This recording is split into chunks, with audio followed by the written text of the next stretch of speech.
جنگ وہاں ہوتی ہے جہاں برابری ہو. توجہ چاہ رہا ہوں نظام ہوتا برابری ہونا شرط ہے. ادھر بھی اسلحے ہوں ادھر بھی اسلحے ہوں, ادھر بھی پانی ہو ادھر بھی پانی ہو. اور اگر کسی نے پہلے میدان کو خرید کر اپنے خیمے پانی کے پاس لگائے اور کوئی دوسرا بندہ آ کر انہیں اکھڑوا دے تو اس کا مطلب وہ غصب کرنے والا ہے, پہلے والا غصب کرنے والا ہے. اس نے آگے کے قبضہ کیا, اس نے ہٹایا. کربلا جنگ نہیں تھی. دوسری بات, حسین اپنے بچوں کو لے کر آئے, اپنی عورتوں کو لے کر آئے, کیونکہ جنگ نہیں کرتا, جنگ ہے. اسلحے نہیں لے کر آئے, لیکن مقابلے پر اسلحے تھے. حسین اسلحے لے کر نہیں آئے. تیسری بات, اگر جنگ ہی ہوتی تو حسین اپنے بھائی کی تلوار کو نہ توڑتے, اپنے بیٹے شجاع بیٹے کو وشک عالم کے لیے دعا نہ کرتے. بھوکا پیاسا رہے, اگر جنگ ہوتی تو یہ بھوک پیاس نہ ہوتی. حسین چاہتے تو ٹھوکر مارتے پانی جاری ہو جاتا, لیکن یہاں جنگ نہیں تھی. ایک چیز اور بچوں کے دماغ میں ڈالی جاتی ہے کہ حسین شہید ہوئے. رو مت, حسین شہید ہوئے. شہادت کی آڑ میں حسین کی مظلومیت کو چھپایا جاتا ہے, اور جتنے ظلم امام حسین کے اوپر ہوئے انہیں سب چھپانے کی کوشش کرتے ہیں کہ امام حسین تو شہید ہوئے ہیں اور شہیدوں کا نہ ماتم کیا جاتا ہے نہ شہیدوں پر رویا جاتا ہے. ہم نے کب کہا کہ شہیدوں کا ماتم نہ کیا جائے؟ ہم نے کب کہا کہ شہیدوں پر رویا جائے؟ شہید زندہ ہوتے ہیں, یہ قرآن کی آیت ہے, اللہ کے یہاں سے رزق حاصل کرتے ہیں, لیکن رویا ان مصیبتوں پر جاتا ہے کہ جب حسین جنگ کرنے کے لیے نہیں گئے تھے تو پھر ضرورت کیا تھی کہ خیموں کو آگ لگائی جائے. جب جنگ کرنا ہی نہیں تھی, حسین جنگ کرنے کے لیے نہیں گئے تھے, تو ضرورت کیا تھی کہ چھوٹے چھوٹے بچوں کو ستایا جائے, ان کو گوشت والے چھینے جائیں, لباس چھینے جائیں, چادریں چھینے جائیں, اور انہیں بازاروں میں پھرایا جائے بے مقنا و چادر. یہ کون سی شہادت؟ تو شہادت کی آڑ میں امام حسین کی مظلومیت کو چھپایا جاتا ہے. وہ لوگ بھی گناہ عظیم کرتے ہیں. یہ بچے اس چیز کو سن لیں, امام حسین علیہ السلام شہید ضرور ہیں بلکہ شہید اعظم ہیں, لیکن امام حسین کی مصیبتوں کو شہادت کی آڑ میں آپ چھپا نہیں سکتے. آپ شہید کہتے کہ امام حسین شہید ہوئے, لیکن شہادت کی آڑ میں اور شہید کی آڑ میں آپ سارے مظلوم ساری مصیبتوں کو بھول جائیے. ایسا نہیں ہو سکتا. رسول نے آپ کو کیا دیا ہے؟ اب سب سے اہم چیز جو آپ کی خدمت میں عرض کر رہا ہوں, صحیح مسلم کتاب کا حوالہ دے رہا ہوں. کتاب کا حوالہ صحیح مسلم, باب الایمان, سب سے پہلی حدیث جس میں ارشاد فرمایا ہے ہمارے نبی نے, المسلمون سلم المسلمون من لسانہ و یدہ. مسلم وہ ہے, مسلمان وہ ہے کہ جس کے ہاتھ سے اور جس کی زبان سے کسی کو کسی بھی طرح کی اذیت نہ پہنچے. رسول جو تمہیں دے وہ لے لو. رسول نے یہ پیغام دیا کہ مسلمان وہ ہے کہ جس کے نہ ہاتھ سے کسی کو اذیت پہنچے نہ کسی کی زبان سے کسی کو اذیت پہنچے تو وہ مسلمان ہے. اب ڈھونڈو اپنے معاشرے میں ہمارے ہاں کیا کہا جاتا ہے, ان کی مجلس میں مت جانا کافر ہیں, ان کی مسجد میں مت جانا کافر ہے, وہ مسجد ہماری نہیں ہے, وہ مجلس ہماری نہیں ہے. ایک دوسرے کو برا کہنا, ایک دوسرے کو کافر کہنا. رسول نے پھر فرمایا کہ تم کسی کو برا نہ کہو, کسی کو کافر نہ کہو, اس لیے کہ اگر وہ کافر نہ ہوا تو تم کافر ہو جاؤ گے. رسول نے منع کیا, اگر وہ کافر نہ ہوا جسے تم کافر کہہ رہے ہو تو تم خود کافر ہو جاؤ. اب رسول نے ہمیں کیا دیا؟ اب سوچئے رسول نے نماز دی وہ ہم سے تو، روزہ دیا وہ ہم سے تو۔ نماز ہم اس لیے نہیں پڑھتے کہ ٹائم نہیں ہے، روزہ اس لیے نہیں رکھتے ہیں کہ بھیا بیمار ہے، ڈاکٹر نے منع کر دیا ہے کہ 11 مہینے ٹھیک رہنا ہے، 12 مہینے بیمار ہو جانا۔ حج اس لیے نہیں کرتے ہیں کہ پیسہ دکھانے کے لیے اور مال اسباب دکھانے کے لیے سب کچھ ہے، حج کرنے کے لیے پیسہ ہے نہیں۔ زکوٰۃ اس لیے نہیں دیتے ہیں کہ ہمارے پاس ایسا کچھ نصاب ہے نہیں، کوئی ایسی کھیتی غلہ باڑی ہمارے پاس ہے نہیں جو ہمیں زکوٰۃ دے۔ خمس اس لیے نہیں دیتے کہ بھیا روز کا کمانا ہے، روز کا کھانا ہے، کچھ بچتا ہی نہیں تو کہیں سے خمس دے۔ ساری چیزیں تو ختم۔ جو رسول نے ہمیں دیا وہ ہمارے پاس ہے۔ اب کچھ اور بھی دیا رسول نے، اگر نماز ہوتی تو اس کے سہارے بچ جاتے، توجہ چاہ رہا، روزہ ہوتا تو اس کے سہارے بچ جاتے، زکوٰۃ خمس حج ہوتا تو اس کے سہارے بچ جاتا۔ اب یہ تو ہے نہیں۔ اب پر رسول نے اور کیا دیا کہ رسول کہہ کر کے گئے کہ انی تارکن فیکم الثقلین، میں تم میں دو چیزیں چھوڑ کر جا رہا ہوں، کتاب اللہ و اطرتی اہل و بیتی، ایک اللہ کی کتاب چھوڑ رہا ہوں، ایک اپنی اطرت چھوڑ کر جا رہا ہوں۔ اللہ کی کتاب میں جو احکام ہیں ان کو تو ہمارے پاس ہے نہیں، تو کم سے کم بچنے کے لیے اہل بیت کا دامن ہی تھام لیا جائے۔ توجہ چاہ رہا ہوں نظام محترم، بچنے کے لیے اہل بیت کا دامن ہی تھام لیا جائے۔ اب اگر دامن اہل بیت ہوگا اور بچتے بچاتے رسول تک پہنچ گئے تو اتنا تو کہہ سکیں گے نماز نہیں ہے معاف کر دیا جائے، روزے نہیں ہے معاف کر دیا جائے، حج نہیں ہے معاف کر دیا جائے۔ اور رسول نے اگر پوچھا جو حسین تمہیں دے کر آیا تھا وہ حسین دل میں ہے یا نہیں؟ کیا دل میں نہیں ہے تو اب نہ تمہارے پاس نماز ہے نہ حسین کی محبت ہے، تو پروردگار جو نبی کہے گا نہ تم نے اس ہاتھ میں کچھ رکھا نہ اس ہاتھ میں کچھ رکھا، تو بھائی میں بخشش کہے گی کراؤ۔ ہمارے پاس اللہ کا شکر ہے کہ نمازیں تھوڑی ہے مگر ہے تو صحیح، روزے تھوڑے ہیں مگر ہے تو صحیح، حج تھوڑا ہے مگر ہے تو صحیح۔ ہم کھل کے کہہ سکتے ہیں نہ ہم نے پہلے کو چھوڑا نہ دوسرے کو چھوڑا نہ تیسرے۔ چلو آپ بھیجے بر محمد سبحان اللہ سبحان اللہ۔ اولنا محمد ووسطنا محمد وآخرنا وکلنا محمد، ہم سب کے سب محمد۔ ہم نے نہ پہلے کو چھوڑا نہ دوسرے کو چھوڑا نہ تیسرے کو چھوڑا نہ 12ویں کو چھوڑا۔ اور عزیزان محترم، رسول نے جو آپ کو دیا ہے اس کو اپنی زندگی میں لائیے، رسول کی سیرت کو پڑھیے اور اس پر عمل کر کے اپنی زندگی کو کامیاب۔ امام حسین جب مدینے سے چلے آواز دے کر چلے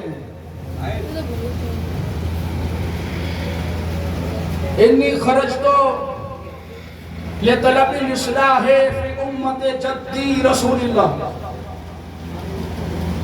میں اس لیے نکل رہا ہوں کہ میں اپنے نانا اپنے جد کی امت کی اصلاح کر سکتا۔ امام حسین کا مقصد بھی یہی ہے، ہر عزادار کا مقصد بھی یہی ہونا چاہیے۔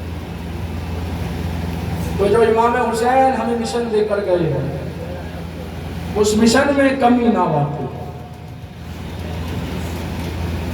اريد ان آمر بالمعروف وانہی عن المنکر، میں امر بالمعروف قائم کرنے کے لیے نکل رہا ہوں، عن المنکر کے قیام کے لیے نکل رہا ہوں۔ امر بالمعروف کیجئے، یہ ضروری ہے۔ یہ مت سوچئے گا کہ اگر ہم امر بالمعروف کریں گے تو دشمنی کر دیں گے لوگ ہم سے، کسی کو غلط راستے پر جاتے ہوئے روک دیں گے تو وہ برا مان جائے گا اور ہمارا دشمن ہو جائے گا۔ اگر اس چیز میں رہیں گے تو امام حسین مدینہ کیوں چھوڑ؟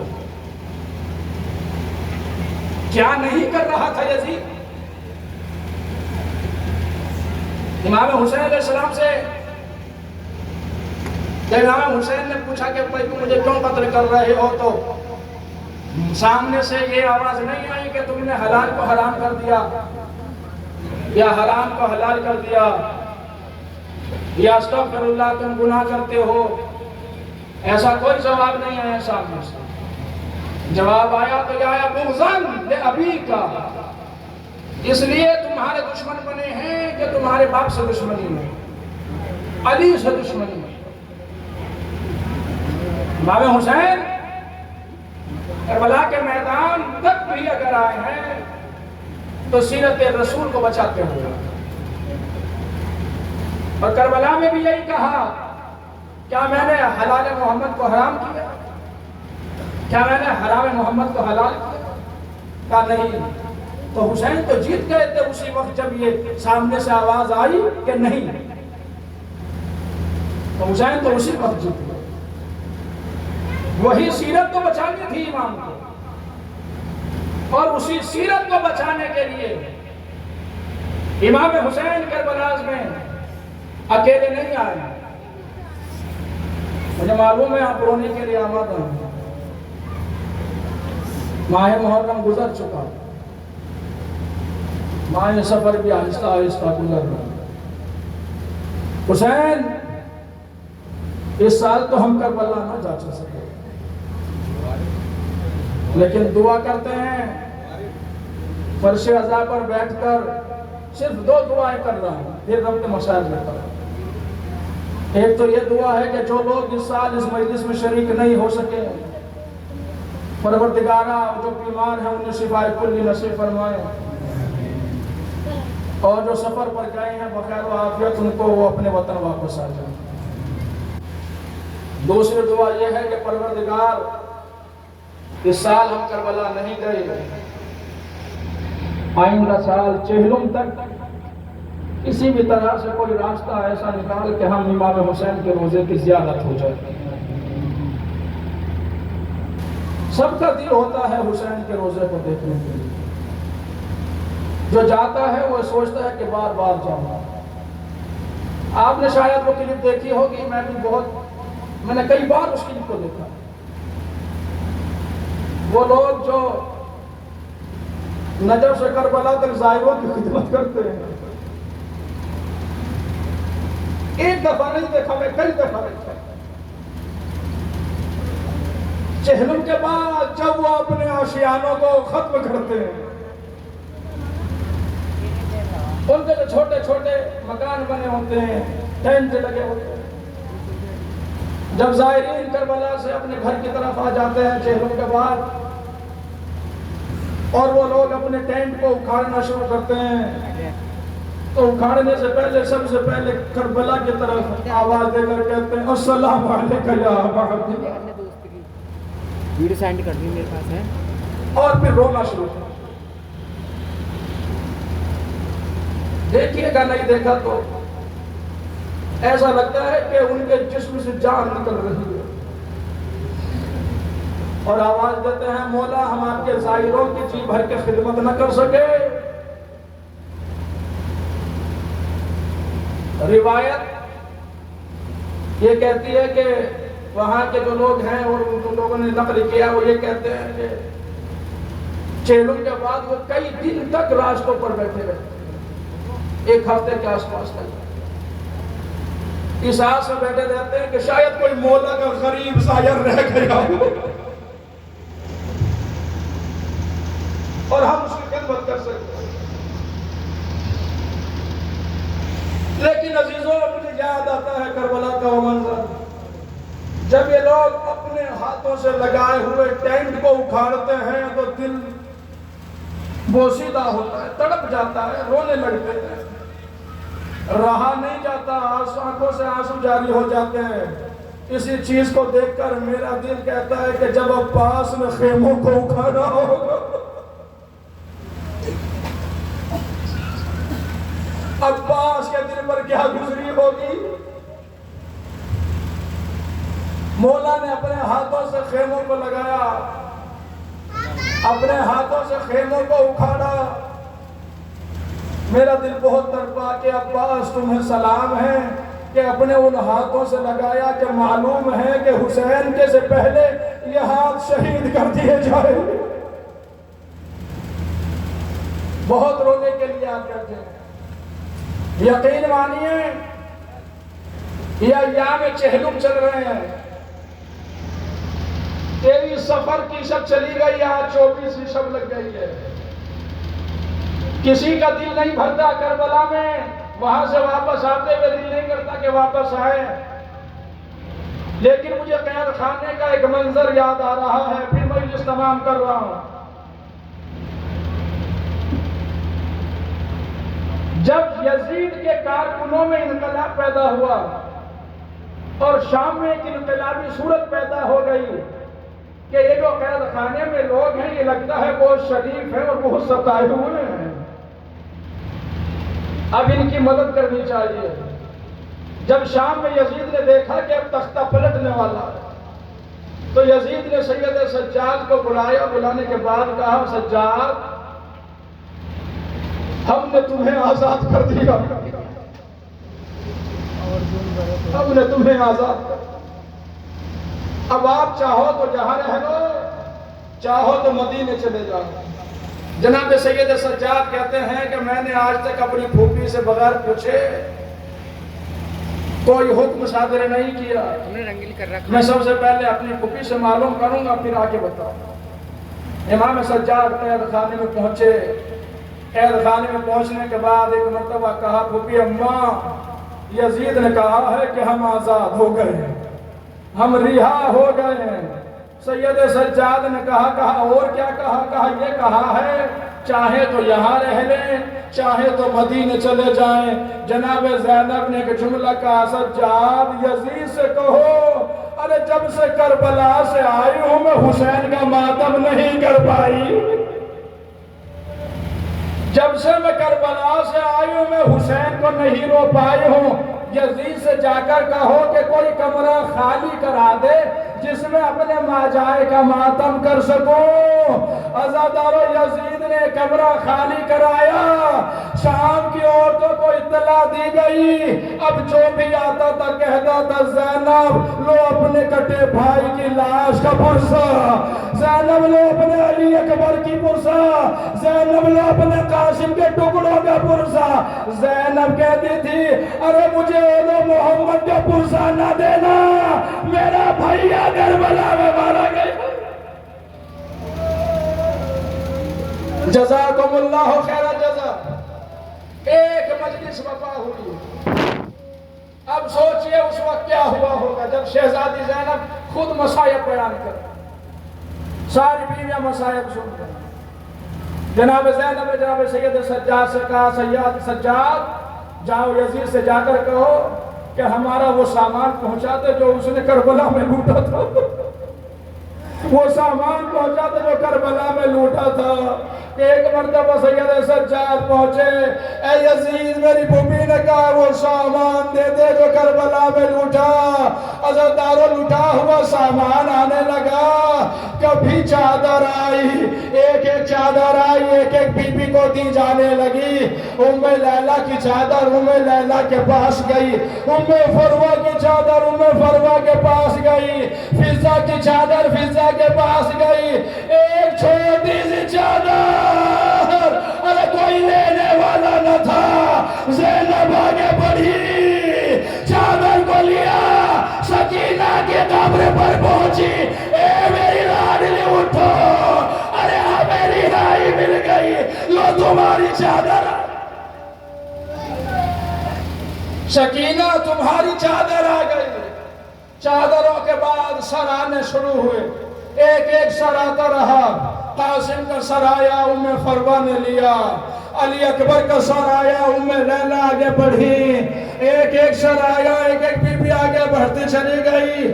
ایک سر چھوٹا سا بچے کا سر آیا, رباب تڑپ گئی. رباب نے آگے بڑھ کر جناب علی اصغر کے سر کو لیا. اب ایک ایسا سر آیا ارے جس کی آنکھ میں تیر لگا ہوا تھا. اب زینب سے رہا نہ گیا. ایک آواز دی عباس، ارے سر سے چادر۔ آپ کی آواز بلند ہو گئی، عزادارو اللہ کوئی آپ کو غم نہ دے۔ عباس میرے بھائی، ان شانوں میں رسن باندھی گئی، اے میرے بھائی، ارے سکینہ کے درے لگائے گئے، اے میرے بھائی تماچے مارے گئے، عزادارو سر آتے گئے، ارے ایک بی بی لیتی گئی، آخر میں دو چھوٹے چھوٹے سر آئے، کوئی لینے کے لیے کھڑا نہ ہوا۔ کسی نے کہا کیا ان بچوں کی ماں مر گئی ہے؟ زینب کھڑی ہوئی، ایسا نہ کہو، ارے میں ان بچوں کی ماں، ارے میں اپنے بھائی کو روؤں یا اپنے بچوں کو روؤں؟ عزادارو ایک سر ایسا آیا کہ اب ساری بیویاں کھڑی ہو گئی، کوئی بی بی بیٹھی نہ رہی۔ اب جو سر آیا زینب آگے بڑھی، زینب نے آگے بڑھ کر ان سر کو لیا، ارے منہ پر منہ کو رکھ کے کہا بھائیا تیری سکینہ قید خانے میں مر گئی۔ اے میرے بھائیا وہ سکینہ، ارے جسے تو میرے حوالے کر کے گئے تھے وہ قید خانے میں مر گئی۔ عزادارو یہ مجلس ایسے ہوئی کہ شام کے در و دیوار سے یا حسینہ کی آوازیں آنے لگی۔ ایک آواز آئی کہ ہمیں کربلا کی طرف جانا ہے، قافلہ کربلا کی طرف چلا۔ ایک مرتبہ کربلا کے قریب پہنچا تو جابر بن عبداللہ انصاری کہتے ہیں کہ میں جیسے قبر حسین پر لیٹا ہوا تھا، لپٹا ہوا تھا، تو ایک آواز آئی جابر ہٹ جاؤ، میری بہن قید خانے سے آ رہی ہے غریب کا چہل منانے کے لیے۔ ارے زینب آگے آئی، اپنے آپ کو ناقے سے گرایا، آغوش میں قبر کو لینے کے بعد کا اے میرے بھائیا یہ اجڑی ہوئی بہن آئی ہے، یہ دیکھ سید سجاد آج ہاتھوں میں ہتھکڑیاں۔